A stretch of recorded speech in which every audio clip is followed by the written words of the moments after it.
Canada. It's one of the nicest countries on earth, right? Well, you've all read the title, so no, it's not. Canada has done some pretty awful stuff in the century and a half that it's been a thing, such as Padlock Act. In Quebec, around the time of the Cold War, people hated communism. So, in 1937, Quebec Premier Maurice Duplessis created an act to protect the province against communistic propaganda, commonly called the Padlock Act. This act enabled local sheriffs, under the Quebec Attorney General, to close any building used for propagating communism or Bolshevism for 1 year. It also allowed them to confiscate any material propagating communism or Bolshevism, and to imprison anyone printing, publishing, or distributing such material. No strict definition of communism or Bolshevism was given. This is communist. It just says pineapple on pizza isn't half bad. Communist! Well possible, it was extremely difficult for the owner of the building to challenge an order in court. The act was used to persecute trade unionists, Jehovah's Witnesses, people suspected of subversion, Jews, and, of course, communists, until 1957, when the Supreme Court declared the act unconstitutional.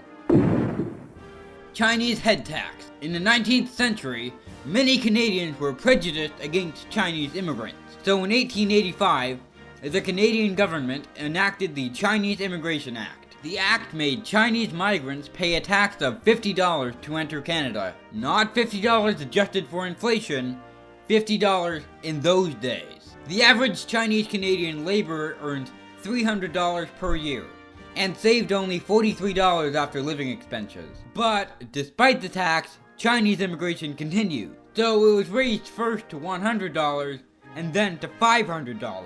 That was the equivalent of 2 years' work. But still, Chinese immigration continued. In 1923, the Chinese Immigration Act was changed to remove the head tax, and instead it outright banned Chinese immigrants, until it was repealed in 1947.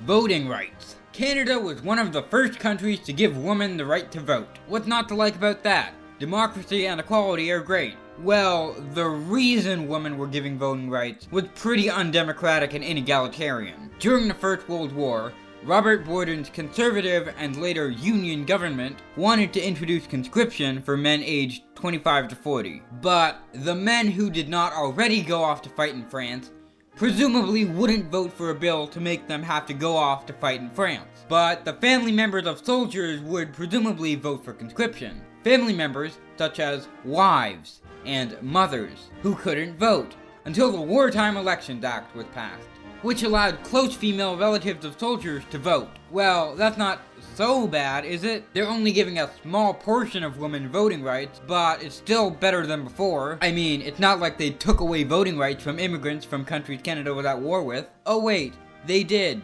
until the act was repealed, and full women's suffrage was given at the end of the war. Internment camps. During World War I, Canada did more than just take away voting rights from German and Austro-Hungarian immigrants. No, it also sent many of them to labor camps. Citizens of Austria-Hungary, Germany, the Ottoman Empire, and Bulgaria could be sent to internment camps if there were reasonable grounds to suspect they were engaged in espionage or other illegal activity. Over 8,000 people were sent to labor camps. But then there was World War II, when an estimated 30,000 prisoners were held, including Canadian citizens. German and Italian Canadians who were suspected of supporting fascism were held in these camps. Over 700 Japanese Canadians were imprisoned after the bombing of Pearl Harbor, and over 20,000 Japanese Canadians were forced to move from the BC coast to further inland, and were threatened with deportation to Japan, even those who were born in Canada. Go back to where you came from. Vancouver? This was all done with no proof whatsoever of espionage by the Japanese in Canada. Members of the Communist Party were also imprisoned. So, you communist? Yes. Well, I guess that means you're a Nazi. Residential schools. With the implementation of the Indian Act in 1876, the government needed to provide education for Indigenous youth and assimilate them with the rest of Canada. The government, along with Christian missionaries, created schools to both make Indigenous peoples economically self-sufficient and to convert them to Christianity. Indigenous children were removed from their families and taken to residential schools. Children were taught for one half of the day and did physical labor for the other. This was supposedly to help the kids learn skills that would help them get a job, but in reality this was mainly a way of funding the school.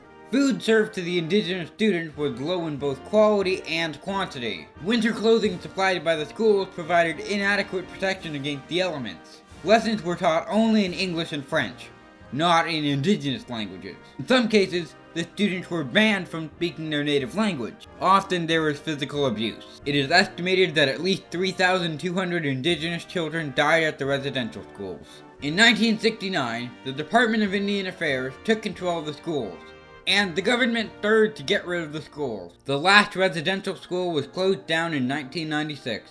Now, that was hardly every awful thing Canada has done. Leave some more awful things done by Canada that I missed in the comments. Did you find this video interesting? Share it with your friends and subscribe for more content.